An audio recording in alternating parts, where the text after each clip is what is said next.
Bismillahirrohmanirrohim. Assalamualaikum warahmatullahi wabarakatuh.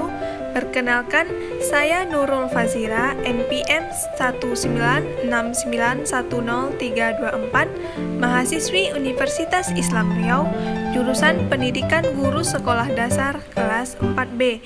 Nah, pada kesempatan kali ini, saya akan membahas tentang konsep dasar evaluasi dengan mata kuliah evaluasi pembelajaran.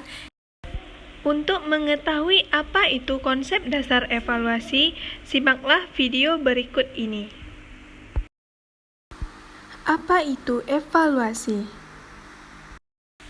Evaluasi adalah suatu proses yang sistematis dan berkelanjutan untuk menentukan kualitas atau nilai dan arti dari sesuatu, berdasarkan pertimbangan dan kriteria tertentu dalam rangka pembuatan keputusan. Dari definisi evaluasi ini, dapat dijelaskan bahwa evaluasi itu merupakan suatu proses, bukan suatu hasil atau produk. Nah, yang kedua, dari definisi evaluasi dijelaskan bahwa tujuan dari evaluasi itu adalah untuk menentukan kualitas suatu terutama yang berkenaan dengan nilai dan arti. Dan yang ketiga, dalam proses evaluasi harus ada pemberian pertimbangan tentang nilai dan arti, haruslah berdasarkan kriteria tertentu. Dalam buku evaluasi ada istilah yang artinya hampir sama tapi berbeda, seperti evaluasi, penilaian, pengukuran, dan tes. Nah, di sini saya akan menjelaskan perbedaan evaluasi, penilaian, pengukuran, dan tes. Evaluasi dan penilaian lebih bersifat komprehensif, meliputi pengukuran, sedangkan tes merupakan salah satu alat atau instrumen pengukuran. Dan pengukuran membatasi gambaran yang bersifat kuantitatif atau angka, sedangkan evaluasi dan penilaian bersifat kualitatif. Nah, untuk lebih jelasnya, teman-teman bisa memperhatikan gambar berikut ini.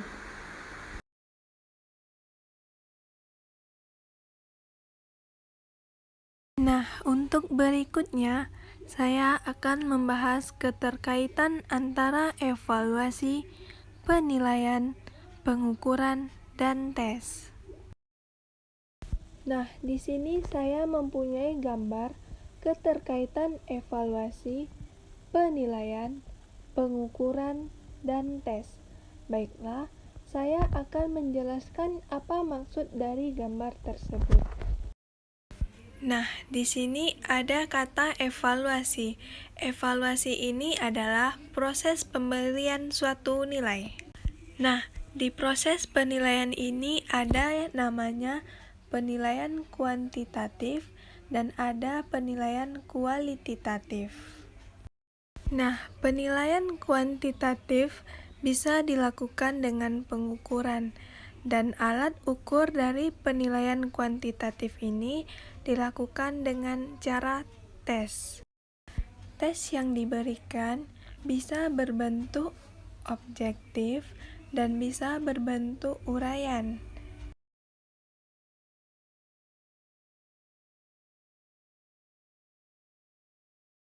Sedangkan kualitatif dengan non-pengukuran, sedangkan alat ukurnya yaitu non-tes. Alat ukur non-tes yaitu wawancara ataupun pengamatan.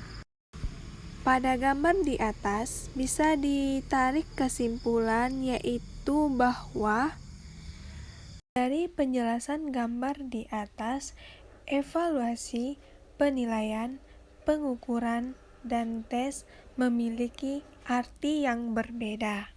Jadi, perlu diingat bahwa evaluasi suatu proses bukan suatu hasil ataupun produk. Untuk mendapatkan hasil evaluasi yang lebih baik, evaluasi harus bertitik tolak pada prinsip umum. Adapun prinsip-prinsip umum evaluasi, yaitu yang pertama, prinsip umum kontinuitas, yang mana evaluasi tidak boleh dilakukan secara insidental karena pembelajaran itu sendiri adalah suatu proses kontinuitas.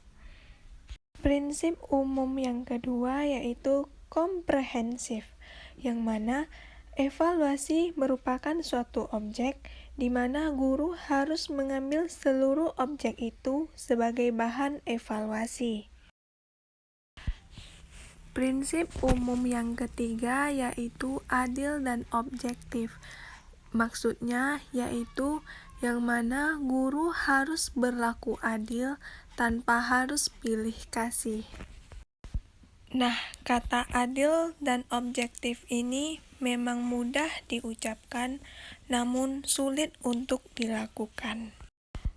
Prinsip umum yang keempat yaitu kooperatif, yang mana dalam kegiatan evaluasi, guru hendaknya bekerja sama dengan semua pihak, misalnya dengan orang tua, peserta didik, sesama guru, kepala sekolah, serta dengan peserta didik itu sendiri. Ini dimaksud agar semua pihak merasa puas dengan hasil evaluasi, dan pihak-pihak tersebut merasa dihargai. Nah, prinsip umum yang terakhir yaitu praktis, yang mana maksud praktis di sini yaitu mudah digunakan baik oleh guru itu sendiri maupun orang lain yang akan menggunakan alat tersebut.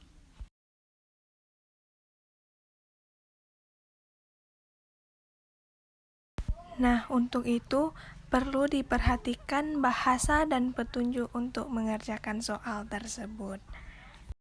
Jadi, terdapat 5 prinsip-prinsip umum evaluasi. Yang pertama, kontinuitas. Yang kedua, komprehensif. Yang ketiga, adil dan objektif.